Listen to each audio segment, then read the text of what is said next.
Men Who Walk Upon the Air by Frank Belknap Long. Yellow water filled the ditches by the roadside. Yellow clouds drifted lazily through tranquil webs of darkness and obscured far glimmering stars. Horror and misery stared out of sodden eyes, and the night was filled with voices. Men with packs made vivid, grotesque gestures against the yellow sky and swore in their beards. Men ambled over stony paths and climbed hills and passed with disgust through shadowy orchards and gray, deserted vineyards. François Villon fingered his stained cowl and sighed. The thing above his head moaned and gibbered in the wind, and occasionally the chains upon its poor, maimed wrists and ankles clinked like jolly glasses raised to toast a well-fed abbot or a stout beneficent knight. The night wind whistled through its flapping garments as it swung pathetically to and fro, and Villon pitied it. Villon pitied all outcast, shameful things. He had wasted his lean years in an orgy of pity and exultation and song. Unfortunately, he had lost his teeth, and he had no hair to warm his chastened head. But still he pitied. Through the vineyards of Picardy he strolled in his splendid misery and shame, and he stopped and wept when he met men who could no longer exchange happy memories, or slap unresisting backs, or laugh over deliciously calculated jests. High up in the cool damp air they swung, and no one ever spoke to them. Villon wiped the corners of his shapeless, dissipated mouth and stared indignantly at the yellow sky. The feet of the thing on the gibbet swept rapidly across his world of clouds and owls and trees, and made no sound under the stars.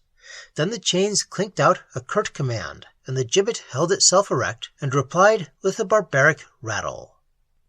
Villon knew that on still cold nights gibbets became restless and chafe under their heavy burdens and move about, seeking warmth and companionship.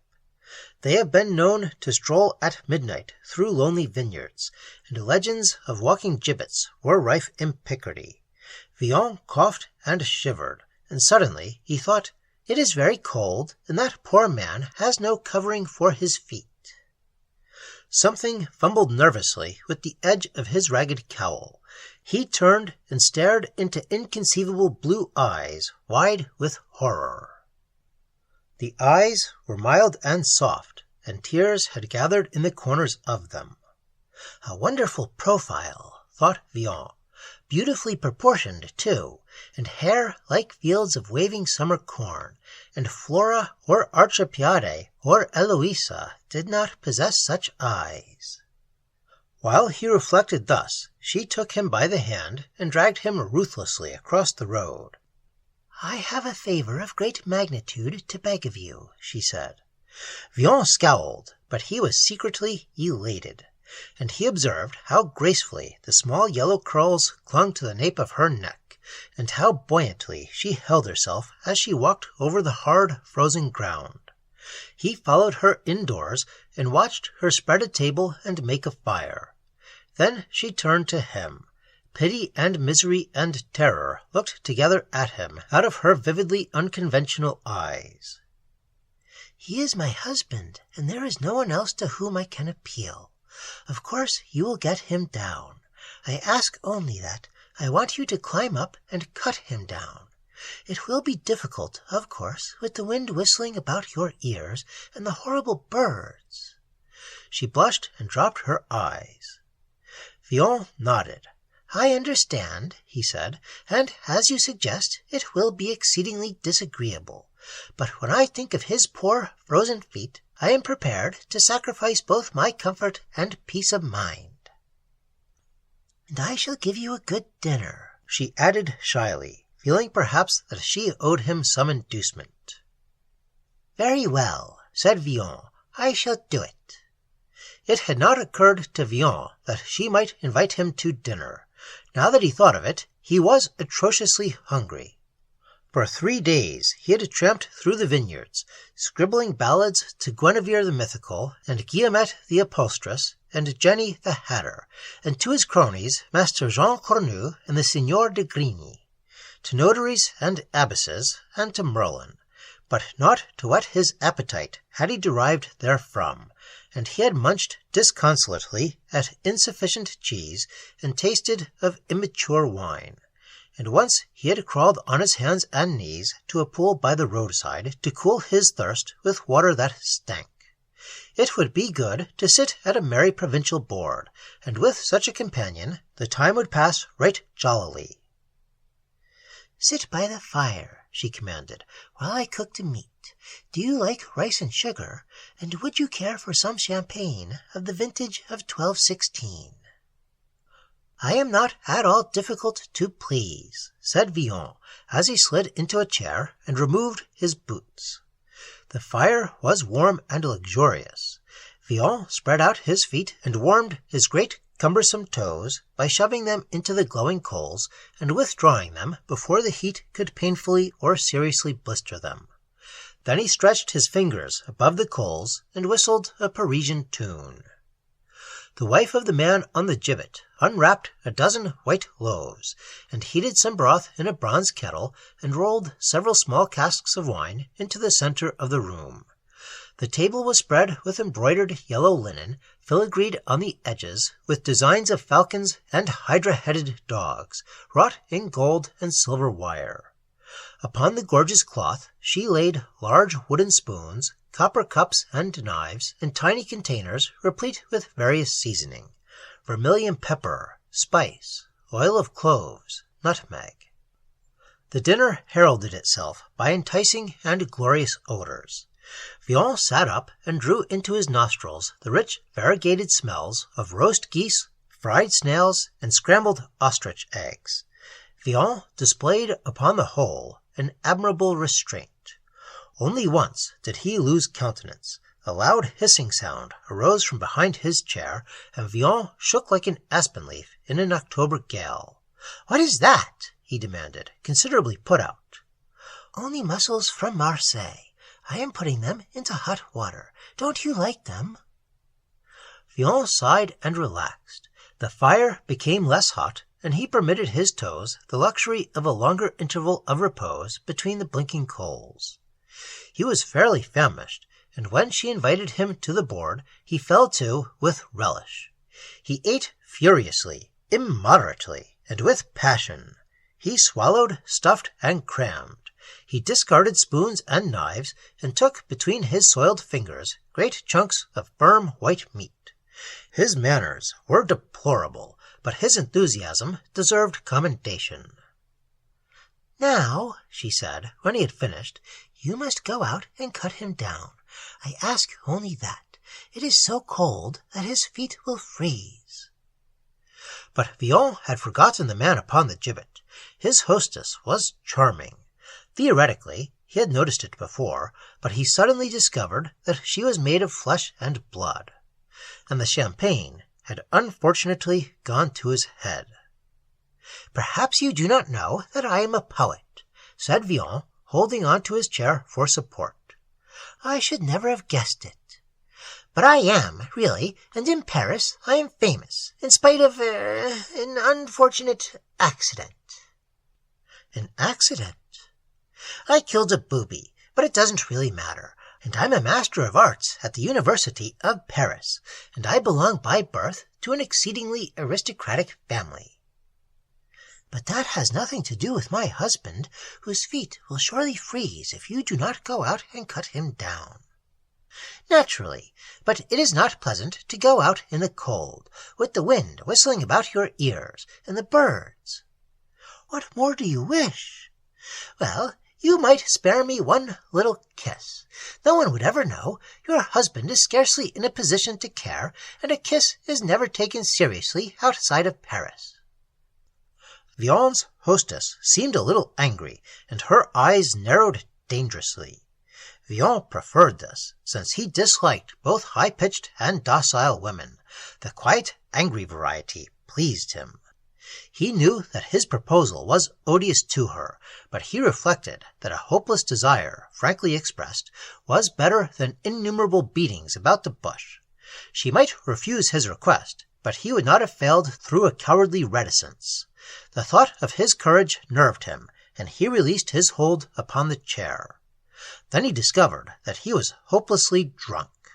He seemed so pitiful as he swung back and forth above the table, with his crimson cowl rent in twain and covered with stains, that his considerate and adorable hostess could not contemplate him with anger. "If I kiss you just once," she asked, "will you go out and cut him down?" Villon nodded dejectedly, and confessed that he would do anything within reason to please her. "Very well," she said, "you may kiss me." Villon wondered if, perchance, he had fallen asleep, and he tweaked his nose to assure himself that he did not dream. He had scarcely expected a victory so complete. It seemed unreasonable. Nevertheless, he prepared to take advantage of the opportunity offered him. He smoothed his mustache and endeavored to cover up the rents in his cowl. "So rapid a conquest is really very flattering," he reflected. She stood in the center of the room, and she did not move away when he came up to her and took her into his arms. "Remember," she said, "you are only to kiss me once." Villon nodded and sighed. "That is a misfortune," he said, and kissed her with delectable impudence. She made no attempt to push him away, and he kissed her eyes and her hair. Then he quailed and released her.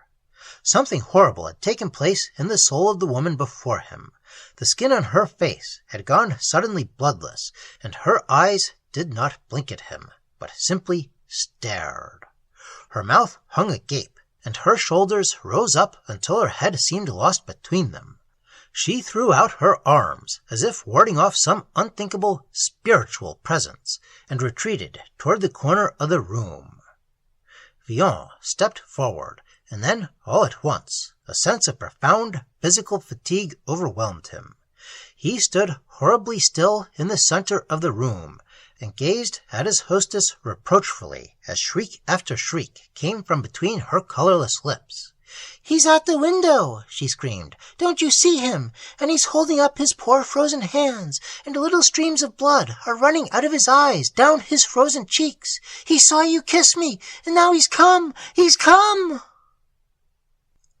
Villon turned slowly and gazed stupidly at the window. It was a small, diamond-paned window set high up in the wall, and Villon saw nothing but darkness, and vague, disturbing shadows that occasionally passed to and fro in back of the shimmering blue glass. "You are very idiotic," said Villon, "to disturb yourself over shadows." He knew that women often behaved unaccountably, but he could not explain the change in the woman in the corner.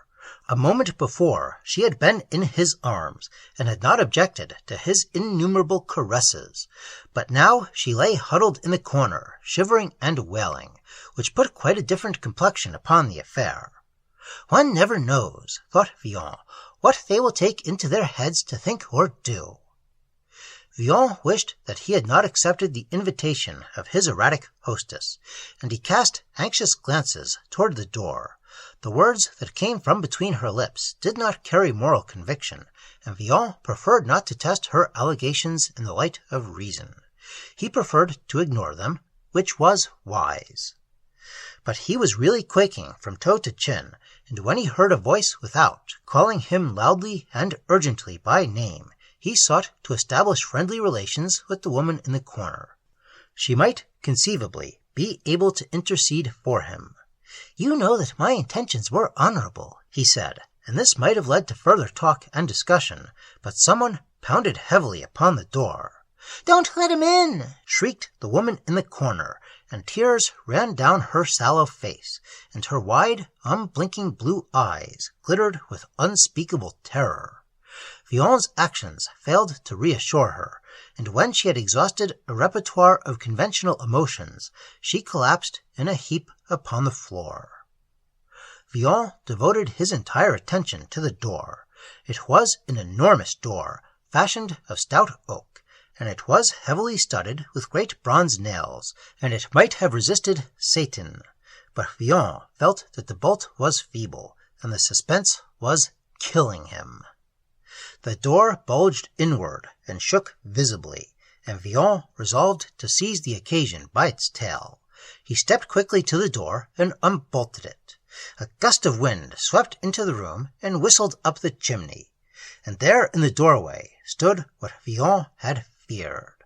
It had come down from the gibbet, and it stood trembling with wrath, and waving its blood-clotted skeleton arms against a glimmering square of yellow sky. For a moment it wavered uncertainly in the doorway, and then it raised its right foot and stepped over the sill and into the room. The chains on its wrists and ankles clanked as it advanced leeringly over the smooth floor. Its hollow eyes glittered, and phosphorescently illumined a face that was eaten away at the corners. Its mouth gaped, and a portion of the lower jaw had fallen away, and its teeth projected through a surface layer of mottled and striated and nauseously flabby skin. Villon screamed when he saw its flaring eyes and the tiny rivulets of blood that oozed from beneath its lids and ran out of the corners of its poor mouth. He covered his eyes with his hands and endeavored to shut out the noisome sight, but the thing from the gibbet was a screeching reality, and Villon was so intent upon trying to turn it into the stuff of dreams that he aided his imagination to his own hurt. He saw it imaginatively, which was imprudent. He was probably unable to seize upon any straw that might have saved him, and he got to explaining the situation in a manner that was ridiculously trite. It was the champagne, he told himself, and he assured himself that the best thing he could do would be to ignore the thing that had come down from the gibbet. Perhaps that is the reason why he stood still and did nothing when the thing came up to him and breathed heavily into his pinched, frightened face. But the thing was quite blind, in spite of its coruscating eyes, and it somehow failed to get wind of Villon, and it stood shivering and moaning and showing all of its yellow teeth, and Villon was conspicuously upset. Villon stared frowningly for a moment, and thought how much the thing reminded him of the woman in the corner. Married women, thought Villon, noticeably resembled their husbands. For himself, he began to wonder why he had ever desired to kiss her. He had, for no definite reason, impaired his dignity. He was so deeply moved when he thought of his humiliation that he entirely forgot the insane hybrid creature that had stumbled into the room. He could not help feeling that the cards were against him. His several fates had played him a scurvy trick, had rubbed it in disconcertingly thick. With something like a grimace, he sat down upon the floor. The thing went tearing past him and collided against the opposite wall. It collapsed with a terrific rattle and lay still for a few seconds, breathing heavily. Then it got awkwardly to its feet and prepared to search the room. It made a disastrous circuit of the walls, groping blindly. It could not speak, but it hissed and whistled, and Villon was sorry, for in spite of his affected indifference, he strenuously objected to half-articulate vituperation. The thing was facetiously cursing him, and Villon's spleen rose eloquently. He got to his feet and stepped forward, and affirmed to the creature's face that while he conceded its hallucinatory nature, he was ill-prepared to overlook even imaginary insults. But the thing continued to search the room, and finally it stumbled upon the woman in the corner. It bent, evidently in a state of profound agitation, and its thin, bony fingers fastened upon the woman's left wrist. Then it drew itself erect and started across the floor, dragging the woman brutally with it. Villon's drunken and speculative anger was succeeded by white-hot terror, but he valiantly endeavored to intercept the thing he could not subdue. Unfortunately, the initiative displayed by Villon proved curiously worthless. When he stood in the creature's path and endeavored to wave it back, it simply spat at him, and then it extended a long bony arm and struck him across the face with the flat of its hand. Villon reeled back, and the knowledge that he had deserved the blow sobered him. He made no further attempt to retard the creature's progress, and he did not even object when the thing from the gibbet pummeled the woman from the corner until she awoke and screamed. And screamed. He did nothing when the loathsome thing released its grip upon the woman's arm and seized upon her long yellow hair, and when it dragged her out through the door into a night of clouds and owls and trees, Villon simply stared and groaned and fell back against the wall. Later on, he found his way out into the cool night, and discovered to his delight that every little wind awoke and sang. Owls were hooting on the twisted, cankerous arms of hopelessly distorted trees, and the boles of the great oaks resembled men walking. The night was filled with futile whispering, and men swore roundly, and ambled through grey orchards and lonely vineyards. Villon fingered his stained cowl and sighed.